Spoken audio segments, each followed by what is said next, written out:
ازيكم؟ النهارده هكلمكم عن 5 حاجات لازم تعملوها في الجيم عشان تحموا نفسكم من الاصابات. انا بتكلم من خبره اكتر من 10 سنين تمرين في الجيم، وبما ان انا دكتور صيدلي وعندي خلفيه طبيه هقول لكم على الحاجات اللي تتجنبوها عشان لا قدر الله يعني ما يحصلكش اصابه. معظمنا كشباب اكيد في دايرتنا في حد اتصاب قبل كده او لعب تمرينه غلط قعدته في البيت بالشهور واحبطته جدا وخلته يكره الجيم ويكره التمرين. انا مش عايزكم تقعوا في المصيده دي، فربنا يشفي الناس كلها. أنا عايز اساعدكم في انكم تتمرنوا بشكل صحي وتبقى خارج من الجيم مزاجك حلو بدل ما تبقى خارج بإصابة. أول حاجة وهي الورم أب، يعني التسخين. كام واحد من اللي بيتفرج عليا دلوقتي ما بيسخنش في الجيم؟ يعني من أكتر التصرفات المؤذية جدا اللي بلاقي ناس بتعملها، لسه داخلة الجيم بتغير هدومها ويدخل يشيل أوزان على طول، او يلعب اول مجموعه بوزن خفيف كانها دي بقى التسخين بتاعه. مفيش حاجه اسمها كده. الجسم ده مش عباره عن عضلات بس، الجسم ده عباره عن عضلات، مفاصل، غضاريف، هيكل عظمي، جهاز عصبي، وده اهم حاجه وده اللي بيتحكم في جسمك كله. اصلا انت جهازك العصبي لو مش حاضر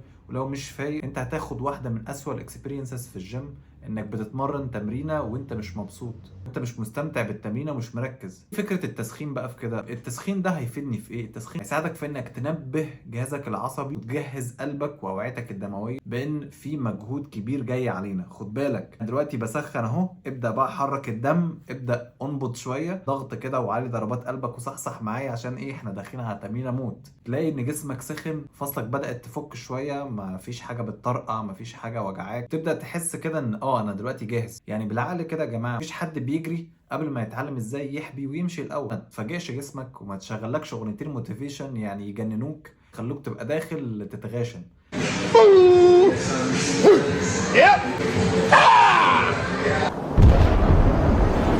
انت مش طالع بطولة عالم، ومعظم الناس مش هيقفوا على مسرح. حتى لو داخل بطولة عالم، انت لو شفت البطل هتلاقيه بيسخن، وهتلاقيه بيلعب كارديو، وهتلاقيه لابس حزام حراري، وتلاقيه بيعمل البدع عشان يحمي نفسه من الإصابة. الإصابة دي يا جماعة محبطة جدا، بتكره الواحد في حياته وبتعجزك حرفيا. الإصابة دي عجز، بتخليك مش قادر حتى انك تشتغل، مش قادر انك تدرس، مش قادر تروح امتحاناتك. ان انت قاعد انت حاسس بألم، انت عايز الألم ده ينتهي وبس، عايز الألم ده ينتهي بأي شكل. تاخد أي مسكنات، هتعمل أي أشعاعات، هتعمل أي حاجة بس خففوني. فنتفادى الكلام ده كله بإن احنا نسخن. طب هسخن ازاي؟ الموضوع بسيط، هتلعب لك من 5 ل 10 دقايق على المشاية أو على جهاز كروس، على عجلة، جامب روب مثلا لو انت بتحب نط الحبل، أي وسيلة تسخين انت عايزها، وتعمل استرتشات خفيفة كده تفك فيها ظهرك ودراعاتك ووسطك ورجلك. تاني حاجة ودي هتصدم منكم ناس كتير، انك تلعب نيجاتيف وبفول رينج اوف موشن. يعني ايه نيجاتيف؟ يعني عدات سلبية، تلعب بالراحة، وفول رينج اوف موشن يعني مدى حركي كامل. مثلا يعني حاجة بسيطة خالص زي الالترناتيف بايسب كيرل، تلاقي الناس بتلعب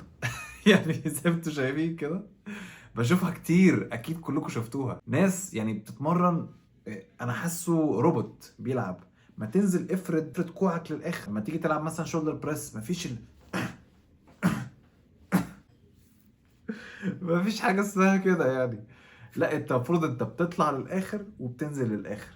لكن دي النص عدة دي انا حرفيا بتلعب كوع ومفصل كتف. يعني انت ما مرنتش العضله بتاعتك في حاجه، انت ما مرنتش الماسل فايبرز بنص جنيه. طب يا ترى ايه اللي يخليك تلعب بنص عده؟ انا هقول لك ان الوزن تقيل جدا جدا عليك. انت بتشيل وزن اتقل من اللي انت تقدر عليه، فانت مش قادر تطلع وتنزل للاخر. الوزن تقيل فعلا عليك، انت محتاج تلعب بوزن اخف تحس بعضلاتك انت. ما تشيلش وزن صاحبك او تشيل وزن المدرب بتاعك. وبشوف غلطه يعني مدربين كتير بيعملوها، ان هو يقعد يشجع اللعيب اللي هو بيلعب معاه او الكلاينت ان يشيل نفس وزنه، ويلا وهوبا وعاش ومش عارف ايه، وشغل بقى اغاني موتيفيشن في ودانه وايم ا بيست وبتاع. اوكي، يعني الكلام ده كله جميل وطاقه ايجابيه وحلو، بس ده مش صح. كل واحد فينا له ليميت معين، انك تقعد تكسر الليميت ده وتحاول تتشالنج نفسك في كل تمرينه بتتمرنها، فده يعني مش هشتم، بس ده مش ذكاء.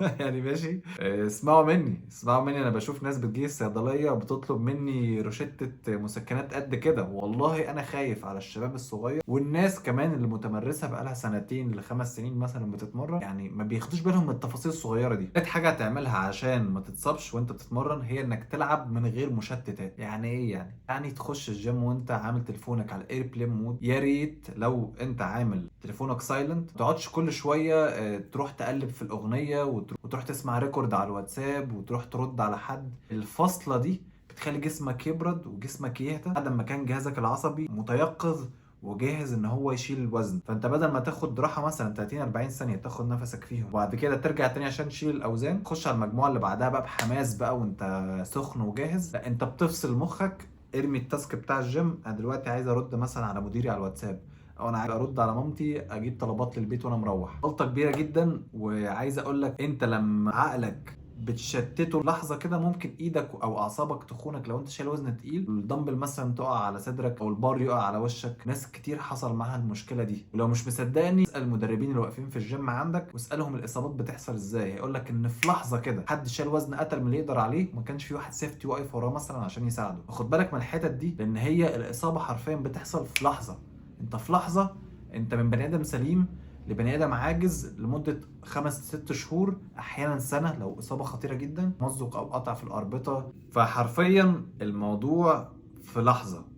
لازم تبقى مصحصح لنفسك وتبقى مركز في ان انت بتتمرن. تمرينتك ما تعديش، يعني تعمل تايمر على الموبايل كده ساعه، يعني اكتر من ساعه انت عمال تتمرقع في الجيم وعمال تتكلم مع الناس وعمال تهزر، قاعد في البار بتاكل لك شوكولاتايه، بتطلب القهوه بتاعتك. ده خلاص انت داخل الجيم، انت المفروض تتمرن.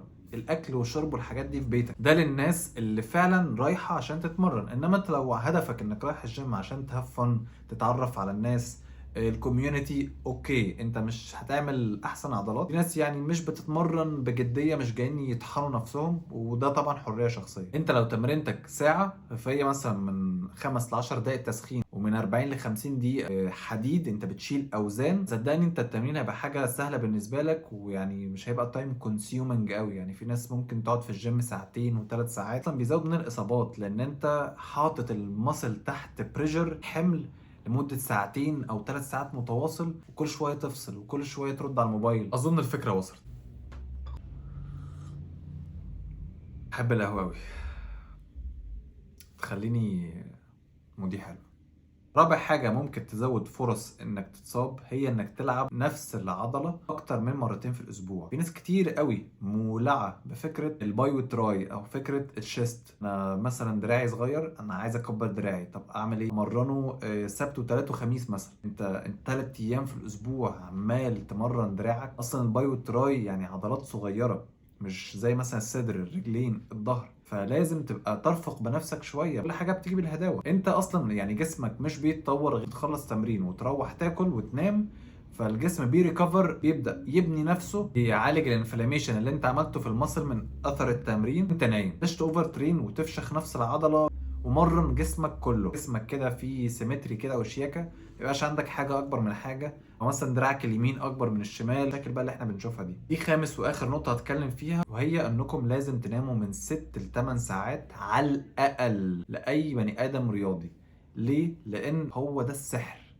ده when the magic happens. لما بتيجي تنام جسمك بيقلل من الكورتيزون وهرمونات الاسترس، جسمك بيعالج اي التهاب واي مشاكل في جسمك. المناعه بتعلى جدا وانت نايم، وبتهاجم اي خلايا عدائيه وخاصه السرطانيه. النوم ده بيعمل حاجه في الجسم اسمها الهوميوستيزس او التوازن. لو انت طول اليوم ضغطك عالي، بتاكل سكريات وسكرك عالي، لو متعصب، لو بتفكر كتير، عمال تقلب في الموبايل كتير، ترهق جسمك وعقلك وذهنك، بتيجي تنام بيرجع كل حاجه لمرحله النورمال. وتبدا بعدها لما تيجي تصحى بعد 8 ساعات تلاقي انك انت فريش ومستعد تبدا يوم جديد، ومستعد تتفرهد وتروح تتمرن وتشتغل تاني وهكذا. فالنوم حاجه غير قابله للنقاش. اي قعده قهوه او سهره على الموبايل، تلفزيون، مسلسلات، او اي حاجه اهم من نومك. جميع المشاكل الصحيه حلها في النوم، انك تدي لجسمك الكافي من الراحه. ابسط حاجه خالص دور البرد. لما بتتعب في كل شتاء ويجي لك دور برد، بتروح تكشف عند الدكتور، يا دكتور يقوم جاي كاتب لك روشته فيها شويه ادويه جميله كده، يقول لك مع الراحه، يعني من غير ما تبذل اي مجهود. اي مشكله صحيه يقول لك مع الراحه. التزم بان انت ترتاح خالص. النوم سلطان يا جماعه، ناموا كويس، خدوا بالكم من نفسكم. ان شاء الله تقدروا تتمرنوا زي كده سنين متواصله من غير ما يحصل لكم اي اصابه. ان شاء الله تبقوا احسن مني كمان. في النهايه لو حابب انك تتمرن او تتابع معايا، فانا هسيب لكم الواتساب بتاعي في الديسكربشن، ابعت لي رساله ونبدا شغل مع بعض. بس كده، انا خلصت كلامي. اشوفكم في الفيديوهات الجايه. سلام.